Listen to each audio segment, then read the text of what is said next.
Have you ever thought about the purpose of your family being together? It's incredible how family connections can unfold in unexpected ways. My name is Ruth. I'm a 32-year-old homemaker, living with my husband Samuel and our 3-year-old daughter Jessica. However, recently, Samuel's father passed away. Samuel said, "Leaving Mom to live alone would be unfair. I should live with her." With these thoughts, we were forcibly relocated to our in-laws' house. The place is surrounded by vegetable gardens, providing a natural environment suitable for raising Jessica. However, the house is quite old and needs repairs in various areas. Despite being only 65 years old, Samuel's mother insists she can live alone without any health issues. Nevertheless, Samuel insisted on moving to his parents' home. Before we knew it, Samuel's sister Melissa also decided to live there, saying, "It wouldn't be right to leave Mom's care solely to Samuel. I'll live here too." Melissa had initially talked about taking care of her mother, but in reality, she didn't contribute to household chores at all. She pushed everything onto me. Melissa works part-time and has been divorced, lived alone until now. She wanted to return to her parents' home, but apparently, her father didn't allow it while he was alive. According to their mother, Melissa's infidelity caused the divorce, and their angry father forbade her from returning to the family home. Now that their father has passed away, Melissa finally returned, regardless of whether Samuel and I live there too. She probably intended to take care of her mother, but with our presence, she conveniently leaves the household tasks to me. Melissa thought the part-time income alone made it difficult to pay the rent, but living with the in-laws meant no rent, and perhaps Samuel would cover expenses like food. Melissa, having moved in, soon demanded, "Since my part-time pay is low, Samuel will take care of my living expenses too. I'll do the housework, so that should be fine, right?" However, she barely did any housework, occasionally cleaning the entrance. Samuel, seemingly unable to stand up to Melissa, didn't complain or ask for living expenses, and instead, the mother-in-law used her pension to cover Melissa's costs. I couldn't agree with this, so I told the mother-in-law, "You don't have to pay. We'll manage with Samuel's salary," but she replied, "Don't worry about it. I'm using the survivor's pension from my late husband, so it's fine." The kind-hearted mother-in-law just smiled. The mother-in-law, truly gentle and submissive, allowed Samuel and Melissa to do as they pleased. Samuel, even before moving in, rarely cared for Jessica, and after the move, stopped helping with childcare altogether. On holidays, he'd go out, leaving Jessica without playtime. The mother-in-law filled in, so Jessica wasn't lonely, but I worried about her feelings towards Samuel. Even after work on weekdays, he'd go drinking with Melissa, reducing Jessica's time with him. I was concerned about their relationship and also worried about his finances, given his frequent outings. Melissa has recently stopped going to her part-time job and sleeps until noon every day, then goes out drinking with Samuel at night. It doesn't affect our household finances since she doesn't contribute, but the thought of Samuel paying for all the drinks is frightening. If Samuel, who isn't a high earner, is paying for Melissa's share as well, his salary will quickly deplete. Feeling unsettled, I decided to organize a birthday party for Jessica as a distraction since her birthday was approaching. Jessica and my mother-in-law were thrilled, but Samuel was not enthusiastic. Samuel said, "Do we really need to have a birthday party now?" Melissa also disapproved, saying, "Birthdays happen every year. There's no need to make a fuss." Annoyed by Samuel lounging around the house, I asked, "If you're free, could you go shopping? I'll give you the money, please." He reluctantly began to prepare for shopping. Seeing this, Melissa said, "I'm bored at home too, so I'll go with him," and followed Samuel out. After a while, Samuel called my smartphone, but I was cooking and couldn't answer. Jessica, who had always wanted to use the smartphone, took it to my mother-in-law and started fiddling with it. My mother-in-law tried to answer in haste. Jessica accidentally turned on the speaker, and it seemed they answered the call. I rushed over to them, and Samuel, thinking the smartphone was malfunctioning and not connected, began talking to Melissa on the other end. Samuel said, "Ruth isn't answering the phone. The money she gave isn't enough. What should we do?" It seemed he thought the call had disconnected, and Melissa responded as usual. Melissa said, "Speaking of money, should we carry out that plan we joked about before? We've already spent the inheritance from Dad, and now it's time for Mom to go to the other world, isn't it?" I was shocked by such a raw statement, but my mother-in-law calmly used the smartphone's recording function to document Samuel and Melissa's conversation. Unaware of this, Samuel said, "How are we going to make it look like an accident? Push her down the stairs or something?" I thought such extreme statements were not for children's ears, so I took Jessica to the kitchen. My mother-in-law listened to their conversation with a grave expression. Oblivious Melissa said, "Wouldn't it be best if she got run over by a car? If it's a car, we can also get auto insurance, no mistake." She spoke of such a terrifying plan nonchalantly, laughing. Eventually, their conversation shifted to a different topic, so my mother-in-law stopped the recording and ended the call, but she was red with anger, a stark contrast to her usually calm demeanor.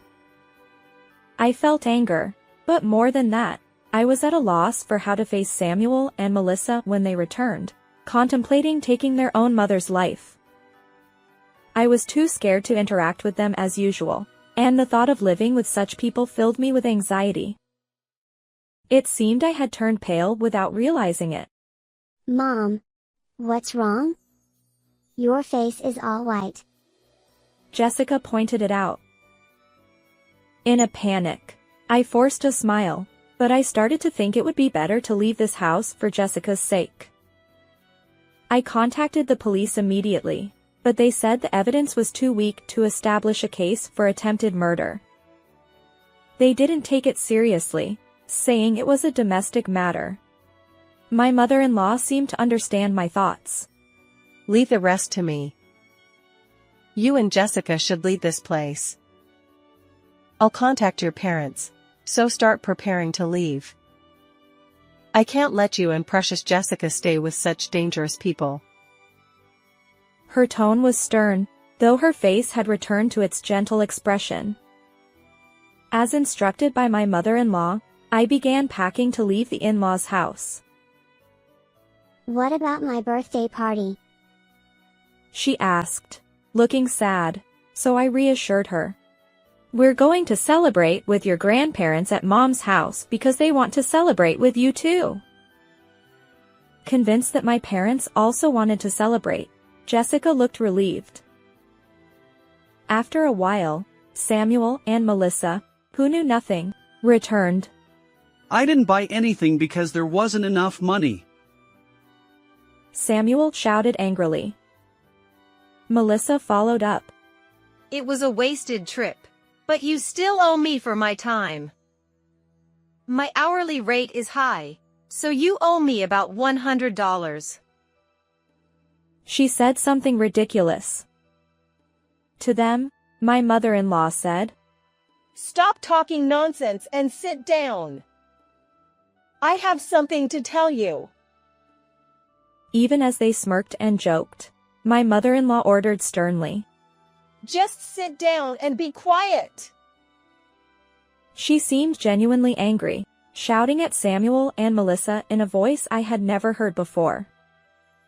Samuel and Melissa, realizing something was wrong, sat down quietly in front of her, and then my mother-in-law called out to me.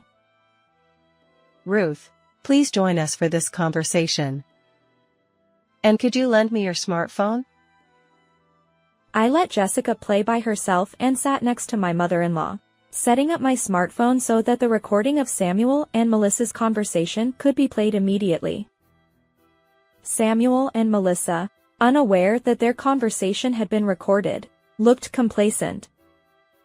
But when they heard their own scheming from my smartphone, they were so shocked they almost jumped. Why did you record that? When did you install a hidden microphone? Samuel stood up, making a scene. Melissa, with wide eyes. Isn't this the conversation we had when we went shopping? She screamed but couldn't say anything more. To the astonished pair, my mother-in-law said, Jessica answered Samuel's phone, but you thought the call was answered, did you? But the call was connected the whole time, so I was able to record all of your plotting. Planning to send your own mother to the afterlife under the guise of an accident. Isn't that a bit too much like a drama? And what about the two of you living such a degenerate life? Samuel, you come home every night from drinking and push all the housework and childcare onto Ruth. And Melissa, have you quit your part-time job?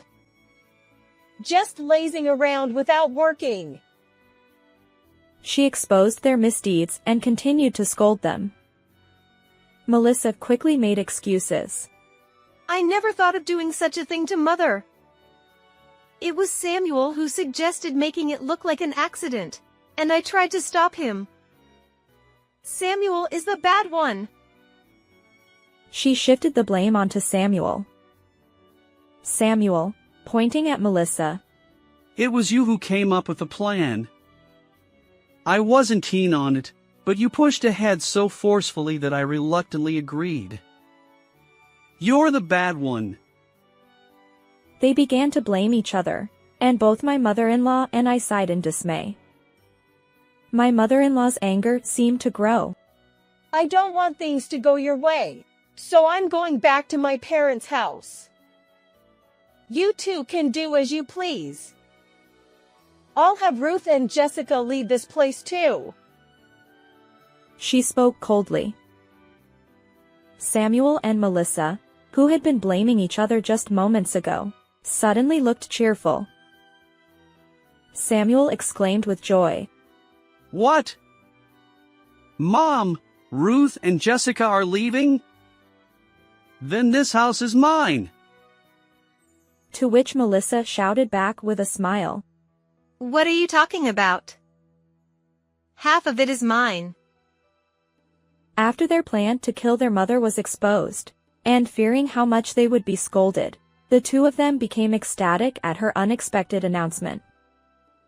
It seemed they didn't care about my going back to my parents' house either, as I left the noisy Samuel behind and took Jessica out of the in-laws' house. My mother-in-law seemed sad to part with Jessica. Don't forget about your grandma, okay? She said with tears in her eyes. Jessica, still not fully understanding the situation, asked. Is Grandma going somewhere? Too? I reassured my mother-in-law. Don't worry, once things settle down, I'll definitely bring Jessica to visit. But something was bothering me, so I asked my mother-in-law. Is it really okay to hand over this house and land to Samuel and his sister? They were planning something so terrible, weren't they? To my angry question, my mother-in-law replied with a smile. This area is a city planning zone, so they can't just sell the land, and the house isn't livable without repairs. I'm not at all upset about giving this house and land to those two. The property tax is high, And it's been a problem. They'll be the ones regretting it once they find out the truth. My parents warmly welcomed Jessica and me when we returned home. It seems my mother-in-law had also contacted them. I heard from Samuel's mother about the situation. Such terrible people. You should divorce that man right away. My father said angrily. My mother, holding Jessica, added, It's pitiful for Jessica to have such a person as a father. She seemed unable to contain her anger. A few days later, when I went back to my in-laws' house to collect the rest of my belongings. Did you know this land couldn't be sold? The real estate agent told me it can't be developed into residential land, so it can't be sold. We can't get any cash this way. Samuel yelled. And Melissa also started shouting. It's all your fault, Ruth. This happened because you asked us to go shopping. Their faces turned from joy to near tears. Moreover, the day we left, the wind was so strong that part of the roof was torn off, making the house unlivable. The two of them, now without the reliable mother-in-law to turn to for repairs, were helpless. You can't expect to treat your family with such disregard and still receive an inheritance properly. Take responsibility for the trouble you've caused, I said, and then I thrust the divorce papers at Samuel and made him sign. Afterward, Samuel and Melissa had to live in the broken house while repaying their debts. They had accumulated debt believing they would inherit a large sum from the mother-in-law, and it seemed impossible to manage on Samuel's earnings alone, especially since Melissa apparently had no intention of working. From the damaged house, the sound of their quarreling could be heard echoing.